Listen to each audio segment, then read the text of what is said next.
Можно ли сказать, что Свабхават – это не место, и сохраняются ли в Свабхават сознания, завершившие эволюцию на плане Земли?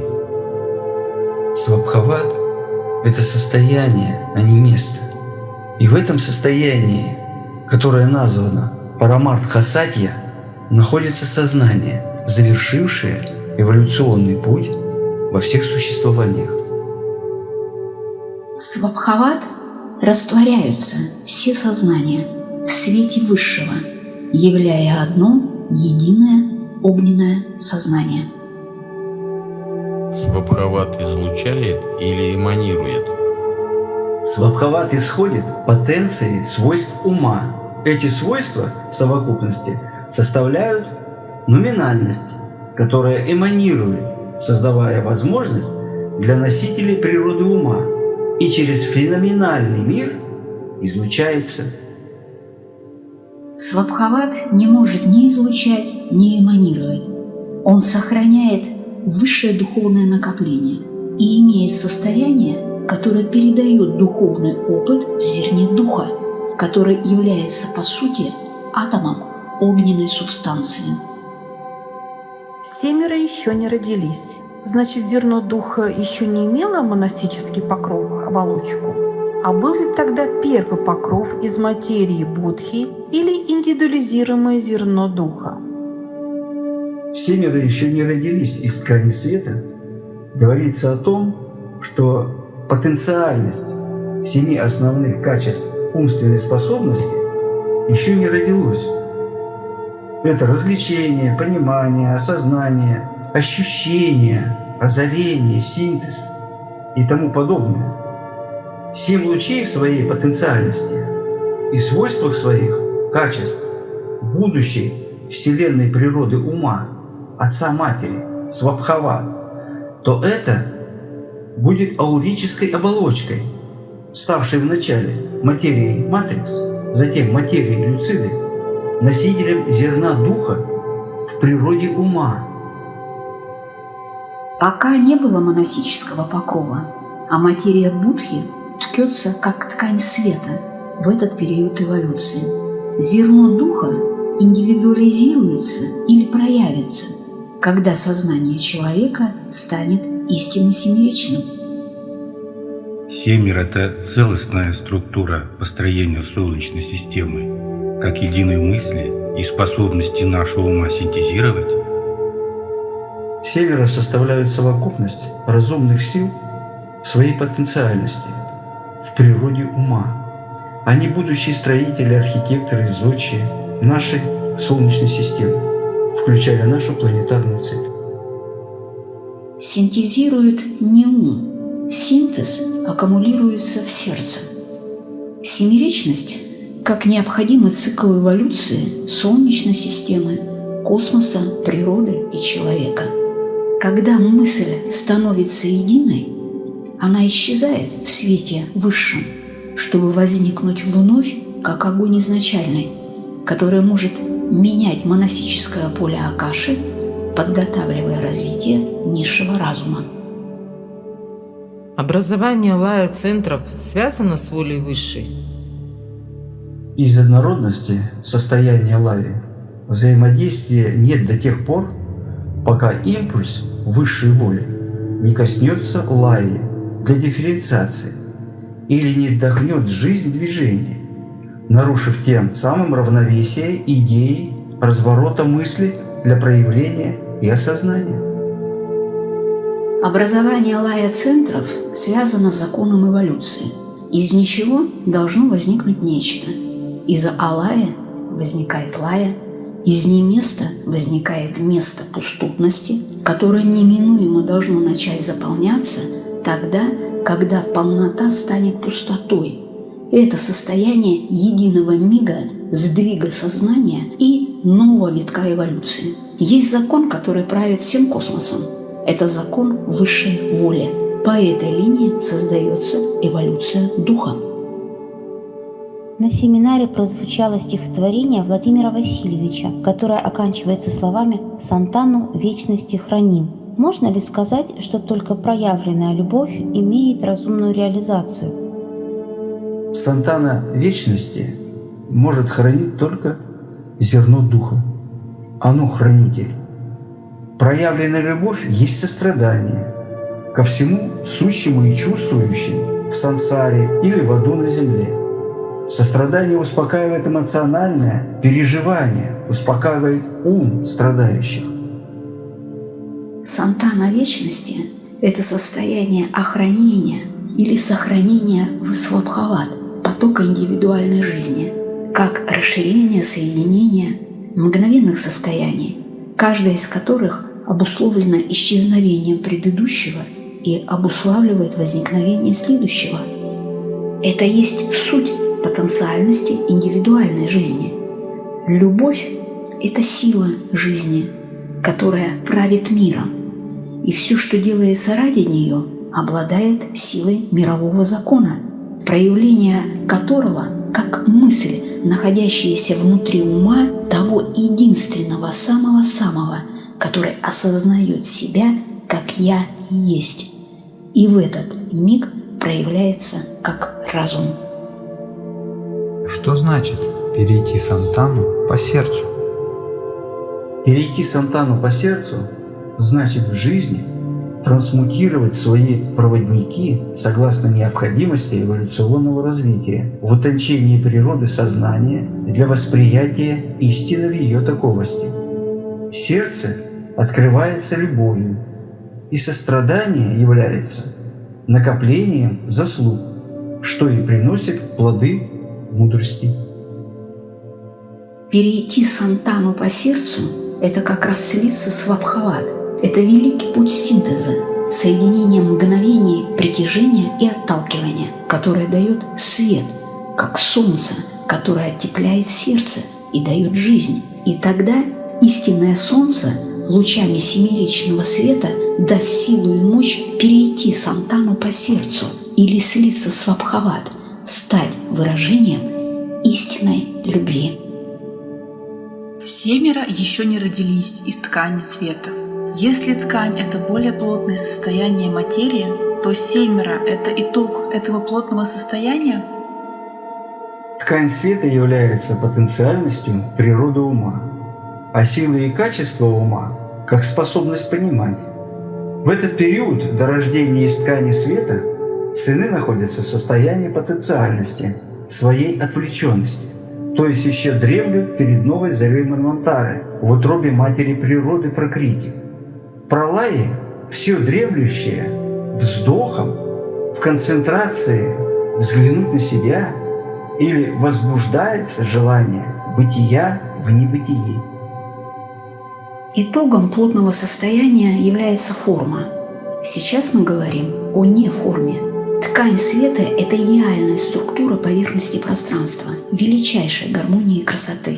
Оно дает отражение света первой семиличности, которая есть совершенное дыхание, которое станет движением, как только неформа станет формой, или тогда, когда трое соединятся во внутреннем пространстве каждого.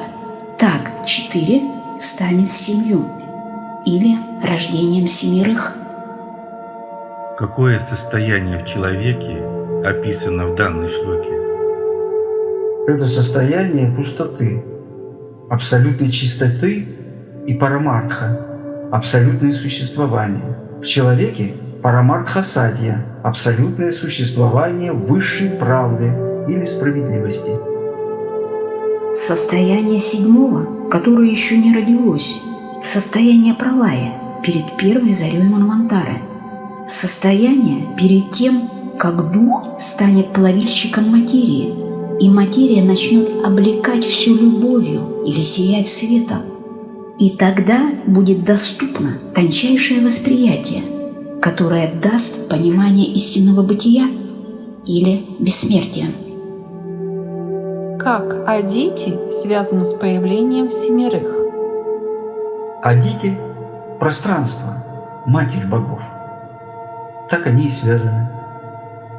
Адити, как атом огненной субстанции, которая обладает сознанием и божественной мудростью, является космическим творцом. Можно сказать о прямой связи семерых с Адити. Это световая энергия Вселенной, проявляющееся в первом семеричном свете. Если пространственный огонь – это психическая жизнь, то что является светом? Пространственный огонь и есть всеначальная энергия жизни, которая названа психической энергией. Каждый атом Вселенной имеет психическую жизнь, то есть имеет сознание, он мыслит и чувствует. Там, где есть пространственный огонь, там и есть психическая жизнь. И каждое творящее сознание есть проявление этого пространственного огня. А движение и устремление огня лежит в принципе света. Вы говорили, что цель человека – собрать в себе свет. Как это реально может произойти? Чтобы пробудить в себе свет, нужно вначале пробудить сознание. Пробуждая сознание, мы расширяем его согласно вмещению, и тем самым мы способны вобрать в себя свет и излучать светоносную энергию жизни. Собрать свет или стать третьим логосом, или стать мудрым. Мудрость, дающая силу помогать, воля, направляющая мудрость, любовь, вдохновляющая волю. Вот эти три качества – воля, любовь и мудрость, которые являются сутью трех свойств логоса, которые есть творящий логос. Трансмутация или собирание света начинается тогда, когда дух победил самость. Ограничение есть самость, и оно приводит к застою и смерти. А собирая свет – это значит стать творцом или стать бессмертным. Что для этого надо? Первое – открыть сознание. Второе – расширить сознание. И третье – развить мысль своего творчества и из новых сочетаний высечь новые искры огня мысли. Мыслящий человек никогда не одинок. Он собрал свет. Состояние сознания человека или его выражение мысли связано с излучением света. А как проявляется эта связь? С осознанием смысла мысли, выражение ее силой ясности, чистоты и глубины повышает качество света, излучающегося, как из логоса, лучом, как стрелой, проникновением, словом, действием и жизнью. Излучение света, как солнечный луч или дух, который проходит через душу, оживляя ее. Мысль эволюционная оживляет душу. Мысль неэволюционная приносит смерть. Ткань света, как сетчатка глаза, способна излучать и видеть одновременно. Это ключевой момент данной шлоки. Можно узнать подробнее, как это происходит? Если зрение, как чувство восприятия, имеет упадки глаз, а сознание – это то, что оперирует тем образом, которое возникло зрительно, то тогда проявляется жизнь, как понимание, и дает почву для выражения жизни согласно этому образу, как осознание. Именно глаза, а конкретно сетчатка глаза, связывает состояние сознания, мысль и излучение света. Когда сетчатка становится радужной или становится семеричной, тогда ткань света создана. И это связано с центрами сердца и их развитием. Когда это происходит, тогда излучается тепло и возникает магнит. Такой человек становится магнитом или центром. Он излучает свет, проникающий и расплавляющий любую форму. Он проникает в суть любого сознания, становясь единым. То есть способность излучать и видеть одновременно – это состояние радужной сетчатки глаза, которая стала проводником воли высшей в единой матрице. В чем разница между демиургом и демиургическим разумом? Демиург – это творец, а демиургический разум – это творческая потенциальность этого демиурга, который он использует для строительства, для творчества. Демиург – строитель Вселенной или сила, которая построила Вселенную. Демиургический разум – это инструмент, которым он строит. Становясь фахатом, который проходит через все 7 принципов Акаши и действует на единый элемент, дифференцируя его на различные центры энергии, вызывая к жизни. Описание проявления логосов из точки и до появления куба, который развертывается в крест, это символ человека? Описание проявления логоса из точки до появления куба, конечно же, является тем, что способно проявить жизнь. И крест, как заключение, собственно, и человек носителем является этой жизни. И он тоже символизирует крест. Логосы – это первых трое: точка, линия или луч и поверхность, которая состоит из соединения 3 лучей. Появление вертикальной линии, которая включает в себя 4, и горизонтальной, которая есть 3, и возникает грань, которая становится 7, что соответствует 7 принципам человека. 3 высшим – это дух, воля и разум, которая оживляет 4 низших, и так квадрат становится кубом или числом 30, символ Аума, который в отражении даст 6 направлений пространства, соединить которое может только человек, который стал крестом или Христом, то есть семеричным, который из формы может преобразовать не форму. Форма будет уничтожена, если я дам ей свой разум, сказал великий солнечный огонь. Если человек рассматривался как третий логос, значит ли это, что человек в своей потенциальности может стать Богом? Суть третьего логоса в его движении, в его проявлении, в его дифференциации, другими словами, в проявлении творческой природы единого.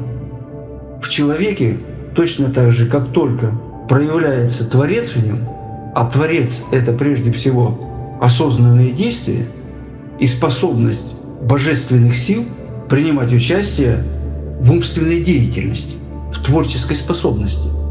Тем самым эти силы, которые дифференцируют с одной стороны, а с другой стороны синтезируют, свойственны человеческой природе. И, безусловно, человек тем самым проявляет ту божественную потенциальность в этом мире. Человек, как третий логос, обладает разумом или творческой мощью, которая строит его сознание или приближает осознание света и становится истинным созданием Брамы. Дукар, белая тара. Ее круг ауры состоит из бесчисленных глаз. Значит ли это, что она является матерью человечества? Дукар – природа духовной души, как Вселенной, так и человеческой, в ее таковости, абсолютной истины. Дукар как символ собирания высшей благодати, символ белого зонта. Цвет белый – символ эфира. Дукар – собирающее состояние. 4 и 5 – это состояние плана Акаши и эфира, которое способствует рождению эфирной вселенной. Матерь мира – символ этого состояния. Эфир проникает во все формы, является связующей стихией всех 4 стихий. Оказаться на прочной скале под зонтиком Дукар – это иметь силу распространения учения или состояние встать на путь с основой учения. Ты – богиня Дукар, родившаяся из короны на голове Сугаты, подвергающая в прах сонмы демонов и злых духов.